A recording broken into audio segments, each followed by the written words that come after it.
The Assembly will hear an address by His Excellency Abdel-Fattah Al-Burhan, Abdelrahman Al-Burhan, President of the Transitional Sovereign Council of the Republic of the Sudan. I request protocol to escort His Excellency.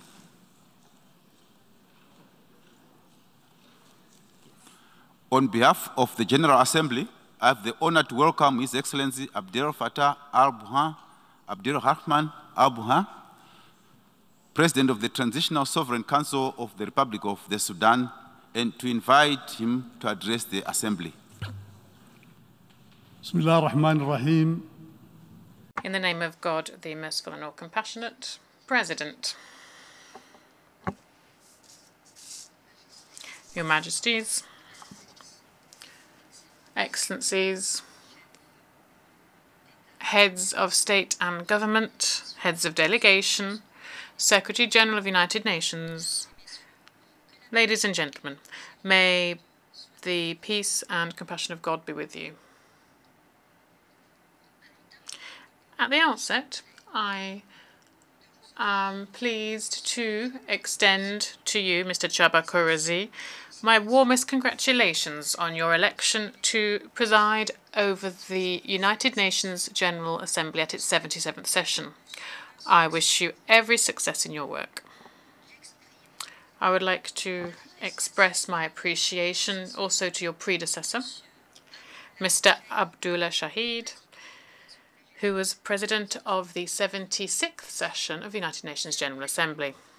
President, we welcome the theme of this United Nations General Assembly session, and we call for more cooperation, joint action, multilateralism, and also the implementation of cooperation mechanisms in order to find sustainable solutions to global challenges and in order to reduce the nefarious repercussions of people around the world, particularly on countries who've been affected by conflict and less developed countries.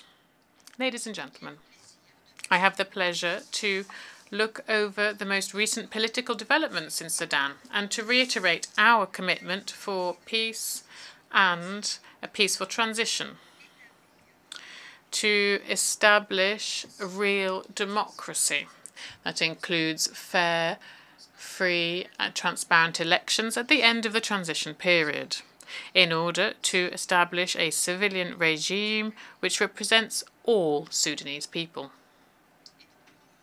and also to promote national understanding and to allow civilians to enter into dialogue and work together. We decided in a communique from the armed forces from the 4th of July 2022 to withdraw the military institution from this dialogue and to allow revolutionary political forces to form a civilian government.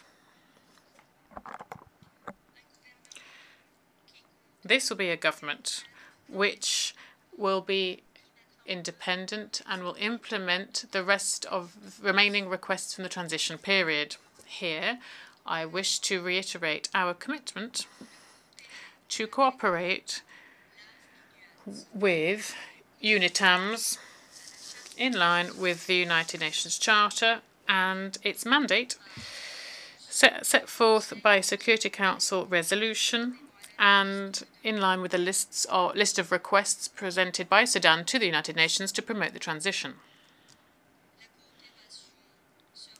Cooperation will continue with UNISFA. Excellencies, ladies and gentlemen, we welcome the different initiatives that foster national understanding in Sudan, particularly national initiatives which are subject to rigorous debate where all civilian forces participate in too, i.e. youth, leaders of community leaders, civil society organizations, and signatories to the Juba Peace Agreement. We hope that this process will succeed and will allow for a democratic transition to take place through the holding of free and transparent elections. President, in order to promote national understanding, we have provided all the necessary support to the tripartite mechanism led by UNITAMS, IGAD, and the African Union. However, this mechanism has done a lot of work but has yet to conclude. And this made debates on national consensus more complicated. Ladies and gentlemen, thanks to the efforts that we have been making following the glorious December Revolution, we signed the Juba Peace Agreement. This toned down the conflict in Darfur and provided stability and security to the region. From this high rostrum, we will call on our brothers Abdel Aziz Al-Enoun and Abdel Wahid Mohamed Noor to join the caravan of peace and to work together to build a future of Sudan. In Darfur, and following the establishment of peace and community reconciliation, the rate of voluntary return of displaced people has increased. In order to protect civilians from joint force groups were created, and therefore we call on the international community to provide us with assistance to strengthen these efforts and to build peace in line with the Juba Agreement. Ladies and gentlemen, despite the challenges in Sudan that you are all aware of, my country is sparing no effort to address these challenges and continues to play a positive role for peace, stability, and development in our region. For example, I'm thinking of our leading role that we play to implement the revitalized peace agreement in South Sudan, a brotherly country. It also covers our cooperation with our brothers and sisters in the government of Somalia. In addition, Sudan was the coordinator alongside the African Union in efforts to reach a peace agreement in the Central African Republic. Moreover, Sudan participated actively in meetings to promote peace, security, and cooperation in the DRC. Moreover, Sudan has been focusing on cooperation between African countries, Horn of Africa countries, and East African countries when we presided over IGAD. Sudan is continuing its joint activities with brotherly country Chad for border control, and Sudan is also coordinating with other stakeholders to maintain security in Libya, a brotherly country. President, we are fighting against organized crime too. And in order to do so, we have been cooperating with different parties, stakeholders. We support all peoples to exercise their legitimate rights in line with national legislations. President, Sudan is sparing no effort to achieve the SDGs because we are convinced of the importance of the outcome document and Sustainable Development Agenda for 2030. In this connection, the transition government adopted a strategic document to reduce poverty from the period of 2021 to 2023. And in July last, Sudan presented its second voluntary national report. Of course, we do need assistance from our friends, from our brothers, from our development partners in order to work with Sudan. And we reiterate our full commitment to implement the 2030 Agenda, the Addis Ababa Action Agenda, too, in order to promote a more sustainable future. President, external debt is a real obstacle which is hindering social and economic development in Sudan. And it is also hindering the implementation of the SDGs.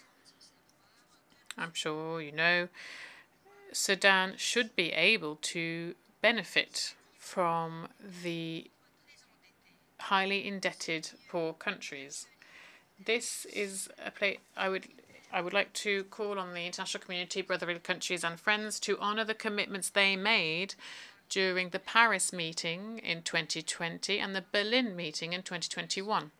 Even more so, given the fact that Sudan has set up all the necessary legislation to pay off its debt. Ladies and gentlemen, the food and energy prices are skyrocketing. This crisis requires further international cooperation in order to resolve it.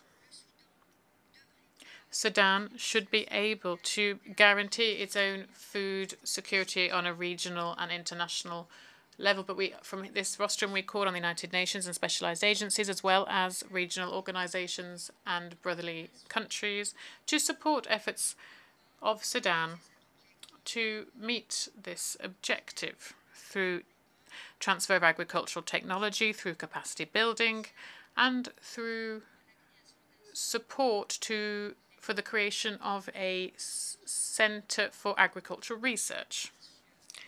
Ladies and gentlemen, we've hosted millions of refugees from across the continent, and for years now, we have had our doors open to refugees, and we have shared our limited resources, and we provide them with protection. And this is despite economic constraints that we're all experiencing.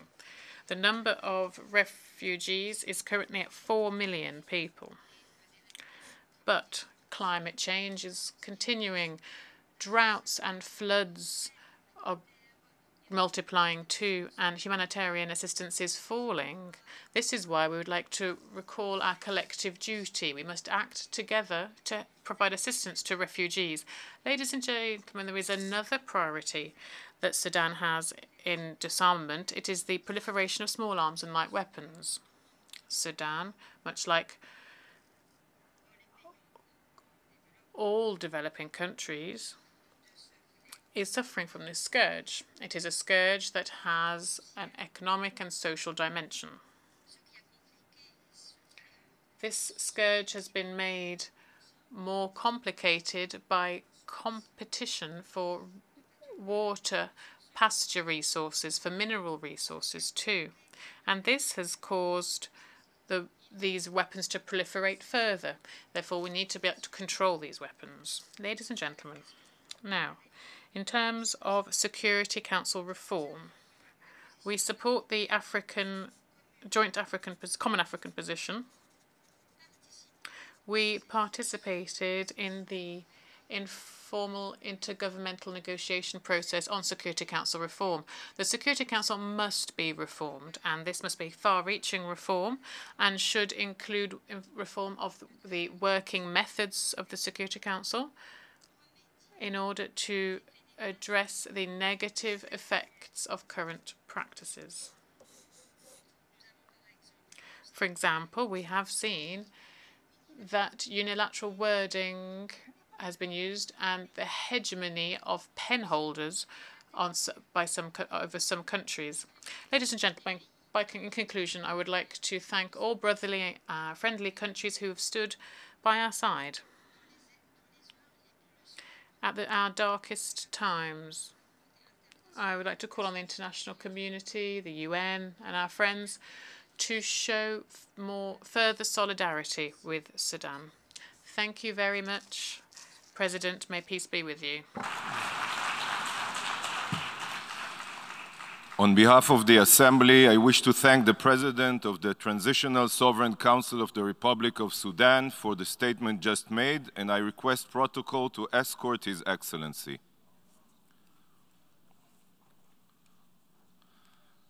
We shall now continue the